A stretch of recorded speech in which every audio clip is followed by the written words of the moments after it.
La relance du processus de paix en Ukraine, c'est le pari d'Emmanuel Macron. Le président reçoit Vladimir Poutine et Volodymyr Zelensky à l'Elysée. Première rencontre, vous voyez une image ici en direct à l'Elysée. Beaucoup d'attentes mais peu d'espoir. Karim Yeaoui est sur place. Bousculade, kilomètres de bouchons et arbitrage, 5e jour de grève en France contre la réforme des retraites. Les partenaires sociaux sont reçus cet après-midi au ministère de la Santé. Charlotte Hurrien-Tomaka nous y attend. Les Golden Globes, 77e édition, meilleur film, meilleure série, meilleur acteur, actrice, la liste des nominés a été dévoilée. Suspense, on retrouvera Loïc Piala à Los Angeles. Bonjour à tous, 13 000 morts en 5 ans et toujours des milliers d'hommes armés déployés à la frontière. L'Est de l'Ukraine reste une menace en Europe. Emmanuel Macron veut renouer le dialogue entre les deux parties. Karim Yeaoui, bonjour, on vous retrouve en direct de l'Elysée. Ça commence avec des réunions bilatérales puisque Volodymyr Zelensky vient d'être reçu par Emmanuel Macron sur le perron. Quel est l'objectif de ces rencontres ? Alors c'est vrai qu'il vient d'arriver à l'instant. Alors le principal objectif, c'est tenter de relancer ces négociations de paix qui n'ont pas beaucoup avancé ces dernières années. Et puis on souligne du côté de l'Elysée que la tenue tout simplement de ce sommet au format Normandie est déjà une très belle avancée. On se souvient des efforts qui avaient été faits par Emmanuel Macron il y a quelques semaines, quelques mois, lorsqu'il avait reçu Vladimir Poutine au fort de Brégançon. Il avait évoqué la nécessité de ce sommet au format Normandie. Évidemment, à l'époque, il n'y avait pas encore tout ce qu'il fallait pour que ça puisse avoir lieu. Ces derniers temps, on a senti qu'il y avait une forme d'apaisement, des progrès. Il y a eu des échanges de prisonniers. Et on a vu aussi Volodymyr Zelensky tendre la main à Vladimir Poutine. Et du côté de l'Elysée, on souligne que cette politique de la main tendue porte ses fruits avec ce sommet qui, évidemment, est un événement parce qu'on espère tout de même qu'il va y avoir des progrès. Il y a tout de même un certain nombre de choses qui vont être compliquées à mettre en œuvre dans la mesure où Ukrainiens et Russes n'ont pas forcément la même idée du calendrier qui doit être mis en place. Du côté ukrainien, on estime qu'il faut d'abord régler le problème militaire, la dimension militaire, que les zones où il y a encore des combats qui peuvent avoir lieu soient totalement sécurisées avant éventuellement de mettre en place ce qu'il faudra pour des élections. Et puis du côté russe, on estime qu'il faut d'abord avancer sur le volet politique avant d'avancer sur le volet militaire. Il y a aussi un autre élément qui sera important à prendre en considération, c'est que c'est la première rencontre entre Zelensky et Poutine. Et du côté de l'Ukraine, eh bien, le président est un petit peu sous pression. Il y a eu des manifestations pour lui intimer l'ordre, ou en tout cas l'inviter à ne pas capituler face à Vladimir Poutine. Tout ça, évidemment, ce sont des enjeux importants. Il y a aussi des enjeux pour Emmanuel Macron qui voudra faire de ce rendez-vous un moment charnière, un moment important pour éventuellement avancer véritablement sur le chemin de la paix, puisque ces dernières années, on a véritablement avancé de façon très très lente et c'est ce qu'on a souligné du côté de l'Elysée ces derniers jours. Merci beaucoup Karim Yeaoui pour ces éléments depuis l'Elysée. On reste en France où la grève s'installe, 5e jour de blocage sur les rails. Le mot d'ordre reste le même, non à la réforme des retraites. Les routes étaient saturées ce matin, 631 km de bouchons cumulés en Île-de-France. Et ça ne devrait pas s'arranger demain matin. Ça se complique aussi dans les airs puisque la DGAC annule à l'instant 20% des vols demain, mardi. Côté politique, on ajuste et on consulte. La majorité sera reçue finalement demain à l'Elysée. Ce lundi, c'est aux partenaires sociaux que le gouvernement s'adresse. Ils ont rendez-vous au ministère de la Santé. Bonjour Charlotte Hurrien-Tomaka, vous êtes sur place. On attend les premiers arbitrages. Oui, tout à fait, Julien. Et officiellement, cette réunion n'est pas présentée comme le dévoilement du projet, comme une avant-première du projet de réforme des retraites qui doit être dévoilé, vous le savez, mercredi par le Premier ministre Édouard Philippe à midi au Conseil économique et social. Alors les syndicats devront attendre pour connaître l'envergure de ce projet de réforme des retraites. Et donc le monsieur retraite du gouvernement Jean-Paul Delevoye présentera cet après-midi les conclusions de ces concertations qui ont lieu depuis plusieurs mois avec les syndicats sur ces réformes. Donc en somme, un compte-rendu de ces réunions de concertation. Alors tous les syndicats seront représentés ici au ministère de la Santé, à l'exception de Philippe Martinez et Yves Verrier, qui ont fait savoir ce matin qu'ils ne feraient pas le déplacement. Ils seront donc représentés par leurs négociateurs. Alors Agnès Buzyn et Jean-Paul Delevoye prendront la parole, puis ce sera au tour des syndicats, environ une vingtaine de personnes autour de la table, soit 10 syndicats. Puis Agnès Buzyn et Jean-Paul Delevoye avaient fait savoir qu'ils ne prendraient pas la parole en fin de journée à l'issue de cette réunion. Et finalement, ils ont changé d'avis puisque Jean-Paul Delevoye donnera une conférence de presse à 18h heure de Paris. On vient de l'apprendre. Ces conclusions devraient donc servir à Édouard Philippe pour argumenter auprès du président de la République pour les derniers arbitrages qui auront lieu demain soir à l'Elysée, avant les grandes annonces de mercredi par Édouard Philippe. Merci Charlotte Urien-Tomaca. L'autre grand titre en France, c'est cette condamnation à de la prison avec sursis pour Jean-Luc Mélenchon. 3 mois et 8 000 € d'amende pour le chef de la France insoumise. Les juges l'ont reconnu coupable de rébellion et de provocation 1 an après la perquisition agitée au siège de son parti. Éléonore Vanel. Il est arrivé ce matin au tribunal de Bobigny, dans l'attente du délibéré. Le verdict tombe. Jean-Luc Mélenchon est condamné à 3 mois de prison avec sursis et 8 000 € d'amende. Tout ça, c'est du n'importe quoi. Le pays est à côté de ses chaussures.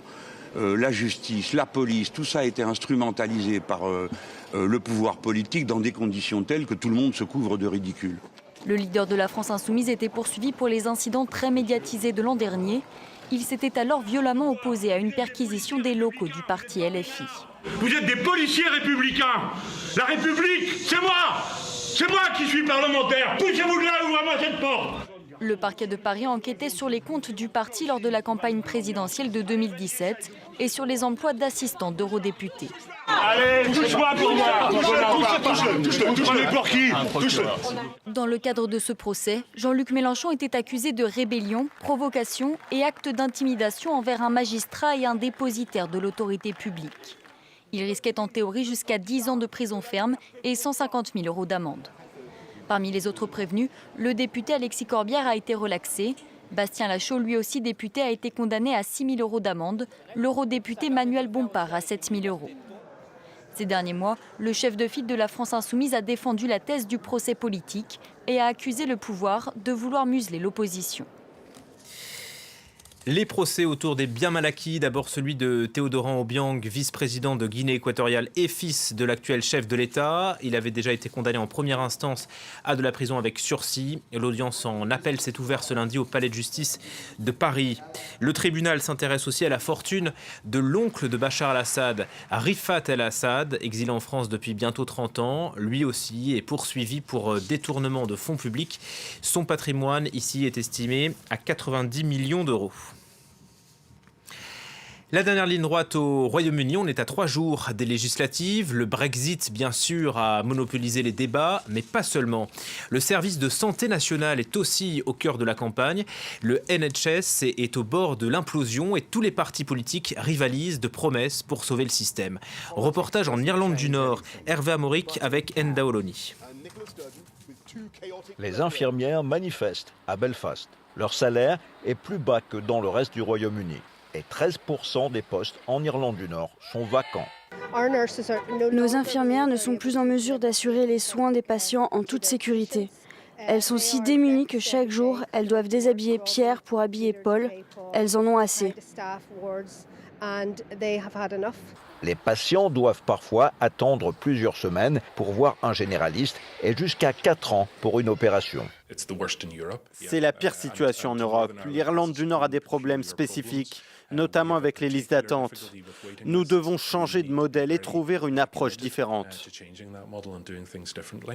Malgré la crise, les Britanniques sont très attachés à leur système de santé, gratuit pour tous, depuis 1948. Le NHS est très précieux pour les gens. C'est un système qui vaut la peine d'être défendu et préservé. Helen Fiedler est gastro-entérologue depuis 30 ans à Londres. Elle estime que le service de santé va connaître cette année le pire des hivers. Nous pourrions avoir 1 million de patients qui attendent plus de 4 heures sur des brancards dans les services d'urgence. Nous sommes très inquiets pour cet hiver. Le NHS est de loin la première entreprise publique britannique avec 1,5 million d'employés. Selon les médecins, pour survivre, Le service de santé a besoin de plus de 4% de fonds en plus par an, bien au-delà de ce qui est proposé. Et le Brexit risque fort d'aggraver la situation. Le Brexit va créer beaucoup plus de problèmes qu'il en résout. Nous avons besoin des médecins, des infirmières, des professionnels de la santé venus d'Europe.